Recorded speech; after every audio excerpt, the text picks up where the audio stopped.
ഈശോയിൽ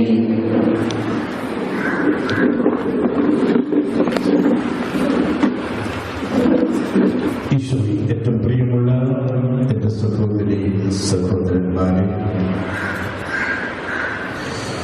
വിശുദ്ധ മത്തായി സുവിശേഷകന്റെ 17-ാം അധ്യായത്തിൽ നിന്നാണ് നാം വായിച്ചു കേട്ടത്. ഇവിടെ ഈ തിരുവചന ഭാഗത്തെ മുഖ്യമായ ചിന്ത എന്താണെന്ന് വെച്ചാൽ, വിശ്വസിച്ച് പ്രാർത്ഥിക്കുന്നവന് സൗഖ്യം ലഭിക്കും, ഒപ്പം സൗഖ്യം കൊടുക്കുവാനും കഴിയും. വിശ്വസിച്ച് പ്രാർത്ഥിക്കുന്നവന് സൗഖ്യം ലഭിക്കുകയും അതുപോലെ തന്നെ വിശ്വസിച്ച് പ്രാർത്ഥിക്കുന്നവന് മറ്റുള്ളവരെ സുഖപ്പെടുത്തുവാനും കഴിയും. അതാണ് ഇതിന്റെ ഉള്ളടക്കം. ശിഷ്യന്മാരുടെ വിശ്വാസം കുറവാണ് അവരുടെ പരാജയത്തിന് കാരണം. ശിഷ്യന്മാർ പരാജയപ്പെട്ടത് നമ്മൾ വായിച്ചു കേട്ടു. എന്തുകൊണ്ട് അവർ പരാജയപ്പെട്ടത്? അവരുടെ വിശ്വാസം കുറവ്. ഇനി ഈ തിരുവചന ഭാഗത്തിന്റെ പശ്ചാത്തലത്തിലേക്ക് നമ്മളിന്ന് വരുമ്പോൾ, മത്തായി സുവിശേഷകന്റെ 17-ാം അധ്യായം 1 മുതൽ 8 വരെ വാക്യങ്ങളിൽ നാം കാണുന്നത് താബോർ മലയിലെ ഈശോയുടെ രൂപാന്തരീകരണമാണ്. രൂപാന്തരീകരണത്തിൽ ഈശോയുടെ ദിവ്യത്വവും മഹത്വവും പ്രകാശിതമാകുന്നുണ്ട്. നമ്മൾ വായിച്ചിട്ടുള്ളത് ഈശോയുടെ മുഖം സൂര്യനെ പോലെ പ്രകാശിക്കുന്നതൊക്കെ നമ്മൾ വായിച്ചിട്ടുണ്ട്. അപ്പോൾ താബോറിന് ഈശോയുടെ ദിവ്യത്വവും അവിടുത്തെ മഹത്വവും പ്രകാശിതമാകുന്നു. താബോറിൽ നിന്നും ശക്തി സംഭരിച്ചുകൊണ്ട്, താബോറിൽ ശക്തീകരിക്കപ്പെട്ടുകൊണ്ട് ഈശോ താഴ്വാരത്തിലേക്ക് വരികയാണ്. അവിടുന്ന് ഒരു അപസ്മാര രോഗിയെ സുഖപ്പെടുത്തുന്നു. ഇനി ഈ അപസ്മാര രോഗത്തെ പിശാചബാധ എന്നാണ് വേദപുസ്തകത്തിൽ പറഞ്ഞിരിക്കുന്നത്.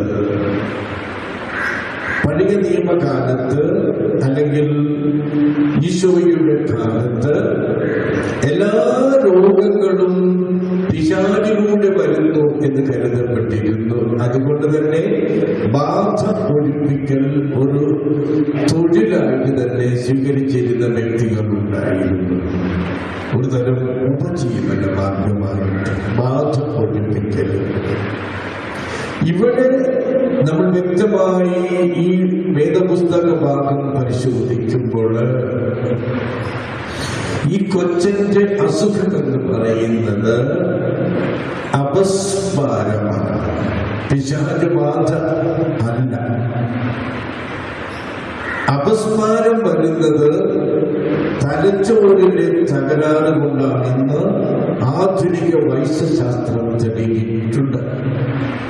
തലച്ചോറിലെ തകരാറിലൂടെ ഈ പറഞ്ഞ രോഗി വായിൽ നിന്ന് നുരയും പതയും പുറപ്പെടുവിക്കും, അപശബ്ദങ്ങൾ ഉണ്ടാക്കും. അതുപോലെ തന്നെ കുഴിയും തീയും വെള്ളവും തിരിച്ചറിയാൻ വയ്യാത്തത് കൊണ്ട് തീയിലോ വെള്ളത്തിലോ കുഴിയിലോ വീഴും. അല്ലാതെ അവൻ പിശാച് വന്ന് തള്ളിയിടുന്നതൊന്നുമല്ല, താനെ വീണ്ടു പോകുന്നതാണ്. തലച്ചോറിന്റെ തകരാറുകൊണ്ട് ഈ വ്യക്തി ഒരുപക്ഷെ ഊമനോ ബധിരനോ ആയി മാറും. അതാണ് കാര്യം. അപ്പൊ ഇവിടെ നമ്മളത് അപസ്മാര രോഗിയെ ഈശോ സുഖപ്പെടുന്നതായിട്ട് മനസ്സിലാക്കിയാൽ മതി. ഞാൻ പറഞ്ഞത് ഈ ഈശോയുടെ കാലത്ത് എല്ലാ രോഗങ്ങളും പിശാചബാധയായി കണക്കാക്കിയിരുന്നു. അതുകൊണ്ടാണ് ഇങ്ങനെ വിവരിക്കപ്പെട്ടിരിക്കുന്നത്. ഇനി ഇവിടെ ഒരു കൊച്ചു ചിന്ത കൂടി നമ്മൾ ഈ പശ്ചാത്തലത്തിൽ കൂട്ടിച്ചേർക്കേണ്ടതുണ്ട്. എന്താണെന്ന് വെച്ചാൽ ഈശോ താഴ്വാരത്തിൽ നിന്നും മലയിലേക്ക് പോകുന്നുണ്ട്. എന്തിനാ? തന്റെ വിശ്വരൂപം വെളിപ്പെടുത്തപ്പെടുവാൻ വേണ്ടി. അതിനുള്ള മറ്റൊരു ചിന്ത എന്താണെന്ന് വെച്ചാൽ, ഈശോ ഭൂമിയിൽ നിന്നും സ്വർഗത്തിലേക്ക് പോകുന്നതിന്റെ ഒരു പരീക്ഷണമായിരുന്നു ഈശോ നടത്തിയത്. ഒരു വേള താൻ ഉദ്ധിതനായി സ്വർഗത്തിലേക്ക് പോകുമ്പോൾ വിശ്വാസ സമൂഹത്തെ ഈ ശിഷ്യന്മാരെന്ന് പറയുന്നവര് എങ്ങനെ കൈകാര്യം ചെയ്യും എന്നൊന്ന് പരീക്ഷിക്കുവാൻ വേണ്ടി കൂടിയാണ് ഈശോ താഴ്വാരത്തിൽ നിന്നും മുകളിലേക്ക് പോയെന്ന് പറയപ്പെടുന്നുണ്ട്. ഈശോയുടെ പരീക്ഷണം പരാജയപ്പെടുന്നത് നമ്മൾ കാണുന്നുണ്ട്. കാരണം ഈ ശിഷ്യന്മാരെന്ന് പറഞ്ഞ മാന്യന്മാർ അമ്പയിൽ പരാജയപ്പെടുകയാണ്. അവർക്ക് എല്ലാ ശക്തിയും വരങ്ങളും കർത്താവ് കൊടുത്തതായി. എന്നിട്ടും സമയമായപ്പോ ഈ മാന്യന്മാർ പരാജയപ്പെടുകയാണ്. അപ്പൊ ഇതുകൂടിയാണ് അത് ഈശോ പറയുന്നത്. ഞാനിനി എത്ര നാൾ നിങ്ങളുടെ കൂടെ ഉണ്ടാകുമെന്ന് ഈശോ അക്ഷമനായി ചോദിക്കുന്നത്. ഈ നാള് വരെ ഞാൻ നിങ്ങളെ പഠിപ്പിച്ചിട്ടും നിങ്ങൾ ഒന്നും പഠിച്ചിട്ടില്ലേ? ഇനി എത്ര കാലം നിങ്ങളോട് കൂടി എനിക്ക് ആയിരിക്കാൻ പറ്റും? എനിക്ക് പോവട്ടെ, എന്റെ നിയോഗം പൂർത്തിയാക്കിയ കർത്താവ് അക്ഷമതയോട് ചോദിക്കുന്നതിന് കാരണമിതാണ്. ഇനി നമുക്ക് ഇതിന്റെ ഇന്നത്തെ ധ്യാനത്തിലേക്ക് വരാം. നമുക്ക് 2-3 ചിന്തകളാണ് ധ്യാനിക്കേണ്ടത്. ആദ്യത്തെ ചിന്ത എന്താണെന്ന് വെച്ചാൽ, ഒരപ്പന്റെ കണ്ണീരിന്റെ മുമ്പിൽ തോറ്റുപോകുന്ന കർത്താവ്. അതാണ് ഒരപ്പന്റെ കണ്ണുനീരിന്റെ മുമ്പിൽ തോറ്റുപോകുന്ന കർത്താവ്. രണ്ടാമത്തേത്, വിശ്വസിച്ച് പ്രാർത്ഥിക്കുക. മൂന്നാമത്തെ ചിന്ത, നഷ്ടമാകുന്ന പ്രാർത്ഥന മന്ത്രങ്ങൾ. ഈ 3 ചിന്തകളാണ് നമ്മൾ ധ്യാനിക്കേണ്ടത്. ഒന്നാമത്തേത്, ഒരപ്പന്റെ കണ്ണുനീരിന് മുമ്പിൽ തോറ്റുപോകുന്ന കർത്താവ്. രണ്ടാമത്തേത്, വിശ്വസിച്ച് നീ പ്രാർത്ഥിക്കുക, നിനക്ക് പ്രതിഫലം കിട്ടും. മൂന്നാമത്തേത്, നമ്മുടെ കുടുംബങ്ങളിൽ നമ്മുടെ സംസ്കാരത്തിൽ നഷ്ടമാകുന്ന പ്രാർത്ഥനാ മന്ത്രങ്ങൾ. നമുക്ക് നമ്മുടെ ആദ്യത്തെ ചിന്തയിലേക്ക് വരാം. ഒരപ്പന്റെ കണ്ണുനീരിന്റെ മുമ്പിൽ തോറ്റുപോകുന്ന കർത്താവ്. ഇവിടെ ഒരപ്പൻ തന്റെ അപസ്മാര രോഗിയായി കഷ്ടപ്പെടുന്ന മകനെ കൊണ്ട് വരികയാണ്. എന്നിട്ട് ചങ്ക് പൊട്ടി ആ മനുഷ്യൻ പ്രാർത്ഥിക്കുന്നു, എന്റെ കർത്താവേ കനിയണമേ എന്ന്. എന്തിന്? അതാണ് എന്റെ കർത്താവേ എന്ന് വിളിക്കാറ് ഇവനെ ഈശോ ചോദിച്ചാൽ അതിന്റെ അർത്ഥം എന്റെ യാവേ, എന്റെ ദൈവമേ എന്നാണ് പറയുന്നത്. അതാണ് വിശ്വസിച്ച് പ്രാർത്ഥിക്കുന്നത്. എന്റെ കർത്താവേ എന്റെ മകനിൽ കനിയണമേ എന്ന് പറഞ്ഞാല്, എന്റെ ദൈവമേ, എന്റെ യാവേ, എന്റെ മകനിൽ കനിയണമേ എന്ന് പറഞ്ഞ് ഈ പാവം മനുഷ്യൻ പ്രാർത്ഥിക്കുകയാണ്. അവന്റെ ഈ ചങ്ക് പൊട്ടിയുള്ള പ്രാർത്ഥനയ്ക്ക് മുമ്പിൽ തോറ്റുപോകുന്ന കർത്താവ് അവന്റെ മകനെ സുഖപ്പെടുത്തുന്നത് നമ്മൾ കാണുന്നുണ്ട്. പ്രിയപ്പെട്ടവരെ, ചങ്ക് പൊട്ടിയുള്ള പ്രാർത്ഥനയ്ക്ക് മുൻപിൽ, കണ്ണുനീരിന്റെ മുൻപിൽ കർത്താവിന് ഒരിക്കലും പിടിച്ചു നിൽക്കുവാൻ സാധിക്കുകയില്ല. മാർത്ത മറിയം സഹോദരികളുടെ വേദനകൾക്ക് മുമ്പില് മിഴി നനയുന്ന കർത്താവ് അവരുടെ സഹോദരൻ ലാസറിനെ സുഖപ്പെടുത്തുന്നു. ഒരമ്മ വിധവയായ അമ്മയെ തന്റെ മകനെ കൊണ്ടുവരുമ്പോൾ കർത്താവ് അവന് ജീവൻ നൽകുന്നു. ജൈറൂസിന്റെ പുത്രിയെ കർത്താവ് സുഖപ്പെടുത്തുന്നു. രക്തസ്രാവക്കാരിയായ സ്ത്രീയുടെ മുൻപിൽ കർത്താവ് തോറ്റുപോകുക, അവിടെ വാതകതിക്ക് മുൻപിൽ തോറ്റുപോകുന്ന കർത്താവ്. പ്രിയപ്പെട്ടവരെ, ഈ അപ്പൻ, തന്റെ മകനുമായി വരുന്ന ഈ അപ്പൻ നമ്മുടെ ഓരോ അപ്പന്മാരുടെയും അമ്മമാരുടെയും പ്രതിനിധി ആകണം.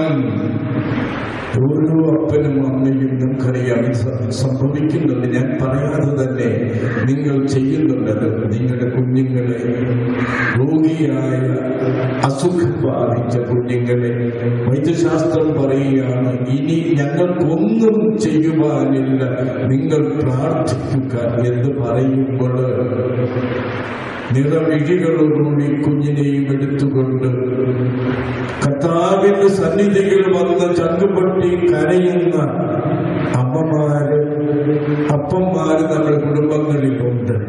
പലപ്പോഴും ആ പ്രാർത്ഥന കർത്താവ് കേൾക്കുകയും ഫലം നൽകുകയും ചെയ്യുന്ന അനുഭവങ്ങൾ ഏറെയുണ്ടെന്ന് നമുക്കറിയാം. നിങ്ങൾക്കൊക്കെ ജീവിതത്തിൽ ഇതുപോലുള്ള നിമിഷങ്ങൾ ഉണ്ടായിരിക്കും, എനിക്ക് ഉറപ്പാണ്. അപ്പോ വിശ്വസിച്ച് പ്രാർത്ഥിക്കുക. ഇനി ഒരപ്പന്റെ കണ്ണുനീരിന്റെ മുൻപിൽ അലിഞ്ഞു പോകുന്ന കർത്താവ് ഇനി രണ്ടാമത്തെ ചിന്തയിലേക്ക് വരുമ്പോൾ നാം കാണുന്നു വിശ്വസിച്ച് പ്രാർത്ഥിക്കുക. അപ്പൊ പ്രാർത്ഥന കേൾക്കുവാനായിട്ടുള്ള വ്യവസ്ഥ എന്താണെന്ന് വെച്ചാൽ, പ്രാർത്ഥിക്കുന്ന രോഗിക്ക് തന്നെ സുഖപ്പെടുവാൻ ആഗ്രഹം വേണം. The will to be healed എന്ന് പറയും. എനിക്ക് ഈ രോഗത്തിൽ നിന്ന് പുറത്ത് കിടക്കണം, എനിക്ക് സുഖപ്പെടണമെന്ന് ഉറച്ച് വിശ്വസിക്കുന്ന രോഗിയാകണം. അല്ലാതെ ഈ അസുഖം എന്നെയും കൊണ്ട് പോകുകയുള്ളൂ എന്ന് കരുതുന്ന നിരാശയുള്ള വ്യക്തിയാകരുത്. പ്രത്യാശയോടും പ്രതീക്ഷയോടുകൂടി രോഗി വരണം. എന്തിനാ പ്രാർത്ഥിക്കണം? എനിക്ക് ഈ രോഗത്തിൽ നിന്ന് പുറത്തു കിടക്കണമെന്നുള്ള രോഗിയുടെ ഉറച്ച ഇച്ഛാശക്തി. രണ്ടാമത്തേത്, വൈദ്യനിൽ രോഗി ഉറച്ചു വിശ്വസിക്കണം. ഈ വൈദ്യന്, ഈ ഡോക്ടർക്ക് എന്നെ സുഖപ്പെടുത്തുവാൻ കഴിയുമെന്ന് രോഗി വൈദ്യനിൽ വിശ്വസിക്കണം. മൂന്നാമത്തേത്, വൈദ്യൻ തന്നിൽ തന്നെ വിശ്വസിക്കണം. ഈ രോഗിയെ സുഖപ്പെടുത്തുവാനുള്ള ശക്തി, കഴിവ് എനിക്കുണ്ടെന്ന് ചികിത്സിക്കുന്ന വൈദ്യൻ തന്നെ, ഡോക്ടർ തന്നെ തന്നിൽ തന്നെ വിശ്വസിക്കണമെങ്കിൽ മാത്രമേ രോഗിയെ സുഖപ്പെടുത്തുവാൻ കഴിയൂ. അപ്പോ 3 വ്യവസ്ഥകളാണ്. രോഗിക്ക് ഇച്ഛാശക്തി വേണം സുഖപ്പെടുവാനായിട്ട്, രോഗിക്ക് വൈദ്യനിൽ വിശ്വാസം വേണം, വൈദ്യന് തന്നിൽ തന്നെ വിശ്വാസം വേണം, എങ്കിലേ സുഖപ്പെടുത്തുവാൻ കഴിയൂ. ഇനി മൂന്നാമത്തേത്, നഷ്ടമാകുന്ന പ്രാർത്ഥനാ മന്ത്രങ്ങൾ നമുക്കറിയാം. കർത്താവ് മലയിലേക്ക് പോയി, കർത്താവിനെ കാണാനില്ല. ഒരു വേള കർത്താവ് കാണാതായപ്പോ കർത്താവിനെ അവർ മറന്നു, ശിഷ്യന്മാര്. ഈ മറവിയാണ് പ്രാർത്ഥനയുടെ അഭാവം. ഈ മറവിയാണ് ശിഷ്യന്മാരെ പരാജയപ്പെടുത്തിയത്. കർത്താവിനെ മറക്കുന്നതാണ് പ്രിയപ്പെട്ടവരെ പ്രാർത്ഥനയില്ലായ്മ. കർത്താവിനെ ഓർക്കുന്നതാണ് പ്രാർത്ഥന. പാടത്ത് പണിയെടുക്കുന്ന, ഓഫീസിൽ ജോലി ചെയ്യുന്ന, അടുക്കളയിൽ ജോലി ചെയ്യുന്ന, ഓഫീസിൽ ജോലി ചെയ്യുന്ന അമ്മയുടെ നെഞ്ചിലെ ജ്വരം തൊട്ടിലിൽ ഉറങ്ങുന്ന കുഞ്ഞിന്റെ കാര്യമായിരിക്കും. പ്രത്യേകിച്ചും എക്സ്ട്രാ ചിന്തിക്കേണ്ട കാര്യമില്ല. അവളുടെ മനസ്സിൽ തുടിക്കുന്ന ജ്വരം തൊട്ടിലിൽ ഉറങ്ങുന്ന അവളുടെ കുഞ്ഞിനെ കൂടി. ഈ ജ്വരമാണ് പ്രാർത്ഥന. കർത്താവിനെ കുറിച്ചുള്ള എന്റെ ജ്വരം, എന്റെ നെഞ്ചിന്റെ തുടിപ്പ്, അതാണ് എന്റെ പ്രാർത്ഥനയായിട്ട് മാറുക എപ്പോഴും എവിടെയും. അങ്ങനെ ഓർത്താല് അത് പലപ്പോഴും നമ്മുടെ തിരക്കുകൾക്കിടയിൽ നമ്മുടെ പ്രാർത്ഥനാ മന്ത്രങ്ങൾ നാം മറന്നു പോകുന്നു. ജീവിത ദുഃഖങ്ങളുടെ മുത്തുമണികൾ ഓർത്ത ജപമാല മന്ത്രങ്ങൾ ഉരുവിടുന്നതിൽ നമ്മൾ പരാജയപ്പെടുന്നുണ്ടെങ്കിൽ അത് നമ്മുടെ വീഴ്ചയുടെ തുടക്കമായിരിക്കും. പ്രിയപ്പെട്ടവരെ, പ്രാർത്ഥനാ മന്ത്രങ്ങൾ മറക്കരുത്, കർത്താവിനെ ഓർക്കണം. അവസാനമായിട്ട് നമുക്കുള്ള ദൂത് ഇതാണ്: വിശ്വസിച്ച് പ്രാർത്ഥിക്കാൻ നിനക്ക് സൗഖ്യം ലഭിക്കുമെന്ന് കരുതുക. അതാണ് കർത്താവ് പറഞ്ഞിരിക്കുന്നത്. വിശ്വാസം അനുഗ്രഹിക്കും.